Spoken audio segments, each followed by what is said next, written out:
అమలాపురానికి ఒక విశేషం. మీ లలిత జ్యువెలరీ అమలాపురానికి వచ్చేసింది. డిసెంబర్ 16న బ్రహ్మాండమైన ప్రారంభోత్సవం. లలిత జ్యువెలరీ. ఇప్పుడు ఎవరికి ఊరికే రావు. ఆంధ్రాలో నించుంటే 2 చోట్ల ఓడిచ్చారు. తెలంగాణలో పార్టీ నించోబెడితే బర్రె లెక్క కన్నా తీసిపోయాడు. అంటే ఎంత మీ మీడియా హైప్ చేసినా పవన్ కళ్యాణ్ని లోకేష్ని జాకీలు పెట్టి ఎత్తాల్సిందే కానీ ఆ జాకీలు ఇరిగిపోతున్నాయి. వాళ్ళు మాత్రం పైకి రావట్లేదు. ఇది ప్రజాస్వామ్య దేశం. ఎవరైనా పార్టీ పెట్టుకోవచ్చు, ఎవరైనా మేనిఫెస్టో అనౌన్స్ చేసుకోవచ్చు, ఎవరైనా పాదయాత్రలు చేయొచ్చు, ఎవరైనా పబ్లిక్ మీటింగ్లు పెట్టచ్చు. కానీ వాళ్ళు చెప్పే అజెండా ప్రజలకి నమ్మశక్యంగా ఉన్నప్పుడే వాళ్ళు సపోర్ట్ చేస్తారు. కాబట్టి ఎవరో వస్తారు ఏదో చేస్తారని భయపడే క్యారెక్టర్ జగన్మోహన్ రెడ్డిది కాదు అనేది ఇప్పటికే మీకు అర్థమై ఉంటుంది. స్టార్ క్యాంపెయినింగ్ వస్తే మొత్తం కూడా విమర్శల దాడి అంతా కూడా అధికార పార్టీ మీదే ఉంటుంది. దాన్ని ఎలా ఈరోజు ఏం కొత్త కాదండి. ఎక్కడైనా అధికార పార్టీ విమర్శలు ఎదుర్కోవటం ఈ దేశంలో మనం చూసాం. కానీ జగనన్న అపోజిషన్లో ఉన్నప్పుడు కూడా అధికార పార్టీని తిట్టకుండా జగన్ గారినే తిట్టిన దాఖలాలు మనం కళ్ళారా చూసాం. సో జగన్ గారిని చూసి కడుపు మంటతో ఎంతోమంది ఎన్నో మాట్లాడతారు. రజనీకాంత్ డైలాగ్ ఉంటుంది కదా, ఏం డైలాగ్ చెప్పాను కదా నగీర్లో. కాదు దానికి ఏంటి చెప్పు.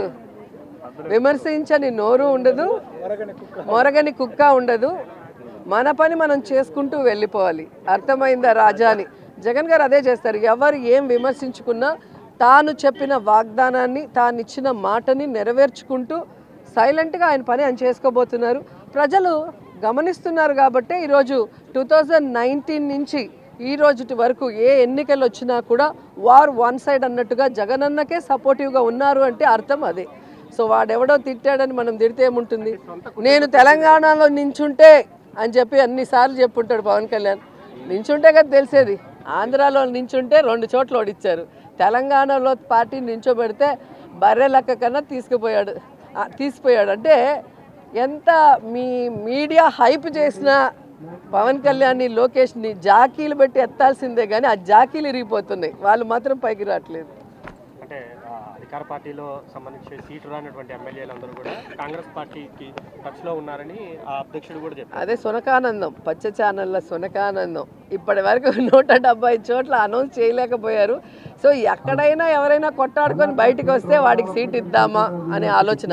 సో అలా ఎవడొచ్చినా కూడా వాడి ఓడిపోవడం తప్ప ఇంకోటి కాదు. ఎందుకంటే గతంలో కూడా మీరు చూశారు, జగనన్న అజెండాతో గెలిచిన 23 మంది డబ్బు కోసం, పదవుల కోసం తెలుగుదేశం పార్టీకి వెళితే 2019 ఎన్నికల్లో ప్రజలు వాళ్ళని చిత్తుగా ఓడించారు. కాబట్టి ప్రజలు గమనిస్తున్నారు. ఇక్కడి నుంచి పోయేవాడికి రాజకీయంగా సూసైడ్ చేసుకున్నట్టే తప్ప మరొకటి కాదు. ఎప్పుడు కూడా ప్రజలకి మంచి చేసేవాడు, ఇచ్చిన మాట మీద నిలబడే నాయకుడినే ప్రజలందరూ కూడా ఆశీర్వదిస్తారు, ఇష్టపడతారు. అలాంటి జగనన్నతో ఉంటే ఒక ఎమ్మెల్యే ఎంపీయే కాదు కదండి, ఎమ్మెల్సీలు ఉన్నాయి, కార్పొరేషన్ చైర్ ఉన్నాయి. ఎవరికి ఏం సరిపోతుంది, ఏ టైంలో ఎవరికి ఏమి ఇవ్వాలో జగనన్నకు తెలుసు. ఫస్ట్ టైం నాకు కూడా జిల్లాలో మరి సమీకరణ వల్ల మినిస్టర్ ఇవ్వలేనప్పుడు ఏపీఐసి చైర్పర్సన్ ఇచ్చారు. సో జగన్ గారికి తెలుసు ఎవరితో ఎలా ప్రజలకి సర్వీస్ చేయించాలి అని. అంతేగాని పదవులే పరమావధిగా పార్టీలు మారేవాడికి ఎప్పటికీ కూడా రాజకీయంగా భవిష్యత్తు ఉండదు.